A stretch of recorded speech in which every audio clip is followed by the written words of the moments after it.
Welcome to Astana Times Now. I'm your host, Asil Stobaldna. The special broadcast marks August 29, the United Nations International Day Against Nuclear Tests. On December 2, 2009, the United Nations General Assembly unanimously voted to establish this date to commemorate the historic decision by Kazakh President Nursultan Nazarbayev to close the infamous Semipalatinsk nuclear test site in eastern Kazakhstan.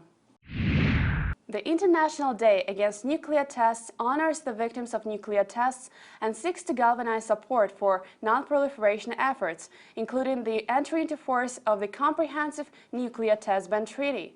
Astana Times Now spoke with prominent Kazakh nuclear activists and the Atom Project Honorary Ambassador Karabek Uyukov. 29 августа, как провозгласила Организация Объединенных Наций, это August 29. On this day, we commemorate those who suffered from nuclear weapons, people who lived and worked near the Semipalatinsk test site, where for 40 years the Soviet Union performed nuclear tests. Worldwide recognition of this date can also be considered my personal victory. One of the first victories we have achieved with the closure of the Semipalatinsk test site. When the Atom Project was launched, I was invited to take part in it, as I can relate to this issue. I accepted the offer with pleasure, and now I'm an honorary ambassador of the Atom Project.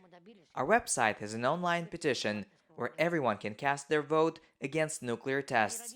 There are more than 300,000 signatures now. The main goal of the Atom Project is the complete elimination of nuclear weapons. I participated in many exhibitions and conferences in the USA, Germany, and Japan, furthering this goal. I addressed many school children in Japan and Germany, and many of them were not aware of our Semipalatinsk test site. In those days, it was the Soviet Union. Possessing nuclear weapons is tempting, and some countries justify keeping them as a means of security. But the time has come to reconsider it. We must undertake joint effort to address the problem. Once we eliminate nuclear weapons, security issue will no longer be relevant. Of course, it will not happen right away, as it will take time. But if we are to think about the future of our children, we should do this. Karabek Uyukov was born in a small village 100 kilometers from Semipalatinsk test site, where the Soviet Union conducted more than 450 nuclear weapons tests. Kuyukov has witnessed the horrific consequences of nuclear tests and bears the scars of Soviet nuclear program. мои родители, они были живыми свидетелями. My parents were living witnesses of nuclear tests. My mother often told us what she saw when she was little. She climbed the hill and saw bright flashes. Then, when we were kids, we lived in a small house, and our house constantly shuddered on the day of testing. We would wake up and hear the dishes rattle in the cabinets, the chandelier swayed. This was one of the first radiation waves that goes in a radius of 100 kilometers. My village, which is 100 kilometers from the former Semipalatinsk test site, always took the first hit. The military at that time chose the moment when the winds blew in the opposite direction from Semipalatinsk, so that the radiation would be blown away by the wind. The Semipalatinsk test site was located on the border of three regions: Karaganda, Pavlodar, and Semipalatinsk regions.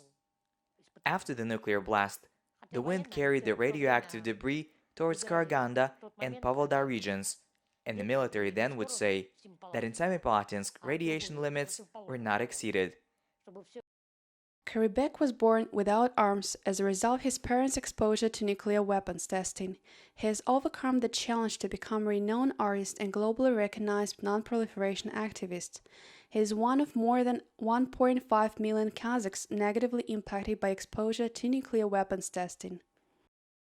Я всегда говорил, что человек I always said a person is not born with a talent, rather nurtures it himself or herself.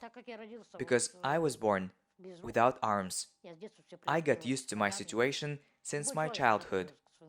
Everyone copes to their situation. It is natural that I wanted to do everything that my peers and children like me were doing. I was watching what was going on around me, and I tried to repeat it, but do it with my feet. When I saw children drawing, I decided to give it a try and took a pencil with my fingers.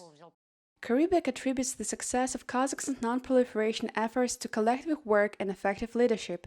He notes that Kazakhstan established itself as an important venue for worldwide peacekeeping efforts.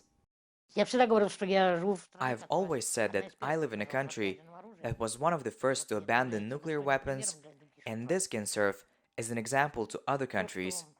Astana has become a peaceful platform for negotiations between any states. I think that the attention to our Kazakhstan is first of all the merit of my people. It is the credit of my president and the fact that he is pursuing a peaceful policy and that the entire world sees that Kazakhstan is a peaceful country. Thank you for watching Astana Times Now. Stay tuned and we will see you next week with the latest in Kazakh news.